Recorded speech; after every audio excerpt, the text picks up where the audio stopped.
Hello everyone. सो बच्चों, कैसी preparation चल रही है आप लोगों की? मैं उम्मीद करता हूँ कि आपकी तैयारी अच्छी चल रही है और आप डेली प्रैक्टिस कर रहे हैं। देखो, आज ये वीडियो सबसे इम्पॉर्टेंट चीज़ पर है कि जो आपका ये PQRS जिसको बच्चे बोलते हैं, रीअरेंजमेंट ऑफ सेंटेंसेस, इसको लेकर एक बहुत एक डिलेमा है ना, डाउट है। वो डाउट क्लियर करने के लिए मैं आपको एक स्ट्रैटेजी बताता हूँ। तो इस वीडियो को लास्ट तक आपको सुनना है। एक बड़ी इंटरेस्टिंग बात आपको पता चलने वाली है। पहले आपको मैं इनिशियली बताता हूँ PQRS है क्या। देखो, रीअरेंजमेंट ऑफ सेंटेंसेज में जो जनरली प्रॉब्लम आती है बैंकिंग एग्जाम में, वो ये है कि सर जो उसका जो लंबे लेंदी सेंटेंसेज होते हैं वो हम कॉम्प्रिहेंड ही नहीं कर पाते। फॉर एन एग्जाम्पल, अगर हम कॉम्प्रिहेंड कर भी लेते हैं, if to some extent we are able to comprehend दो sentences, still we are unable to match them. हम उनका पेयर नहीं ढूंढ पाते। और अगर हम मैच ढूंढ भी ले गए किसी वजह से, तो जो कॉम्प्लीमेंट्री पेयर है उनको हम एडजस्ट तो कर देते हैं, बट वो ऑप्शंस में से कहीं सेट नहीं हो पाते, या ऐसा लगता है कि ये वाला मैच इससे परफेक्ट नहीं था। अब मैं आपको बताता हूँ इसकी स्ट्रैटेजी कि अगर हम रीअरेंजमेंट ऑफ सेंटेंस यानी PQRS के क्वेश्चन कर रहे हैं तो उनका अप्रोच क्या होना चाहिए। मैंने अपनी क्लासेस में बताया हुआ है कि आपको इनिशियली स्मॉल सेंटेंसेस वाले फ्रेम सेंटेंस करने, जैसे मान लो कि छोटे सेंटेंसेस वालों को सेंटेंस को पकड़ना है आपको, जिससे कि आपकी फ्रेमिंग सही होने लग जाए। फ्रेमिंग कैसे होगी?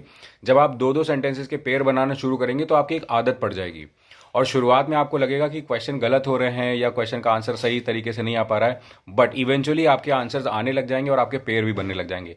और एक अच्छी बात इसमें यह है कि जो मॉर्निंग का सेशन मेरा द हिंदू का होता है, जिसमें मैं आपको बताता हूं कि अपनी रीडिंग एबिलिटी को कैसे एनहांस करना है, जहां पर आप रीडिंग पैसेज है ना, comprehension skill, how to charge your interest, मतलब आपका जो इंटरेस्ट है जो रीडिंग करने की तरफ जो कम है थोड़ा, उसका रीज़न है। देखो बच्चों, बहुत सिंपल सी बात है।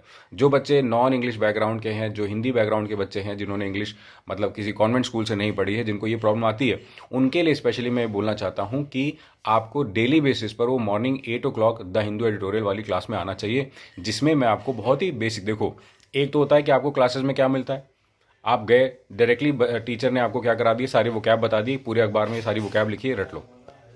दूसरा एक तरीका होता है कि टीचर ने आपको समरी उठाई, बताया कि आज के पैराग्राफ में ये सारी चीज़ें लिखी थी, ये जानकारी ले लो। बट मेरी क्लास में आपको ये नहीं मिलेगा। मेरी क्लासेस में आपको बताता हूँ मैं कि आप मेरे साथ ही पढ़ो, मेरे साथ अपनी अपनी स्किल्स को आप इन्हांस करो। कैसे? जब मैं पढ़ रहा हूँ तो आप भी मेरे साथ रीड कर रहे हो, और एक एक लाइन टू लाइन, आप लाइन टू लाइन जब पढ़ना शुरू करते हो तो आपकी आदत जानते हो क्या पड़ती है? जैसे आपने देखा होगा आजकल लोग शॉर्टकट अपनाते हैं। वो क्या करते हैं कि शॉर्ट में स्पेलिंग लिख देते हैं, किसी चीज़ की जो कोई वर्ड है उसको शॉर्ट में स्पेल कर दिया। अब उससे क्या होगा, हमारी हैबिट बन जाएगी, हम शॉर्ट में लिखेंगे तो हम पूरे वर्ड को समझेंगे नहीं, या फिर हमारी जो ब्रेन है वो शॉर्ट चीज़ों को ऑब्जॉर्व करना शुरू कर देगी, यानी कि हमारा कंटेंट लेंदी नहीं होगा, हम बड़ा कंटेंट ऑब्जॉर्व नहीं कर पाएंगे। ये सब प्रॉब्लम्स देखने को मिलती है। बट इसी सारी चीज़ों को दूर करने के लिए जो मॉर्निंग सेशन है वो बहुत ज़्यादा यूज़फुल है। मतलब उसमें हमें क्या करना है कि हमें डेली पढ़ना है। पहले तो अपने नोट्स खुद बनाने हैं। आपको मैं हर वर्ड का मीनिंग बताता हूँ, हर लाइन एक्सप्लेन करता हूँ, साथ में रीड करता हूँ आपके। तो क्या होता है, आपको वर्ड का मीनिंग तो मिल ही रहा है, वो भी आप अपना अपना नोट कर रहे हो, अपनी कॉपी लेकर बैठो। मॉर्निंग का सेशन आपको, आप मतलब मेहनत करने वाला सेशन है। वो सेशन वो नहीं कि जिसमें आपको सब बनाया बनाया पका पकाया मिल रहा है। आपको मिलेगा अदर क्लासेस में, आप जाओगे वहाँ देखोगे आपको क्या है, पूरी वोकैब दे दी आपको। पूरे अखबार में, आज के अखबार में सारी न्यूज़पेपर की वोकैब है, ये लो, कुछ नहीं करना, सब मिल गया बना बनाया। ये लो बच्चों, एडिटोरियल की समरी है, रट लो। मेरी क्लास में ऐसा कुछ भी नहीं है। मेरी क्लास में आओगे, आपको पूरा न्यूज़पेपर है, जैसे बैठ कर साथ में न्यूज़पेपर पढ़ रहे हैं। अब इसका बेनिफिट है, आपको लगेगा शुरू में सर ये क्या है, ये बड़ी मेहनत का काम है, हम इतनी मेहनत क्यों करें, हमें तो फ्री में मिल रहा है। बट मैं आपको कहूँगा मेहनत करके देखो एक बार मेरे साथ। आप मेरे साथ लगोगे जब ना, तैयारी करोगे, अपना खुद का नोट्स बनाओगे, अपने वोकैबलरी खुद लिखोगे, तो फिर आपको लगेगा यार इससे ना मेरी एक तो राइटिंग, वोकैबलरी लिखना, स्पेलिंग पे इम्प्रूवमेंट डालना, फोकस्ड होना, इंटरेस्ट जनरेट करना, कॉम्प्रिहेंशन की स्किल सीखना, अपने अंदर कॉम्प्रिहेंशन जगाना, सब कुछ आएगा। और same goes with the rearrangement of sentences. Rearrangement of sentences में भी मैंने आपको यही बताया है कि आपको क्या करना है कि ऐसी चीज़ों को जगाना है अपने अंदर जो आपको ओवरऑल बेनिफिट दें। तो मैं आपको हमेशा बोलूँगा कि आप कोशिश करो बच्चों कि जिससे कि आपका रीडिंग जो एबिलिटी है वो इन्हांस हो। आप ऐसी चीज़ों में ना पढ़ो जहाँ पर आपको बेसिकली ये लगने लगता है कि सर मतलब कि ओके ओके है, मैं थोड़ा बहुत कर लेता हूँ, बाकी जब क्वेश्चन आता है तो फंस जाता हूँ, तो वो ना होने पाए। अब आते हैं आज के एक सबसे इम्पॉर्टेंट बात पर।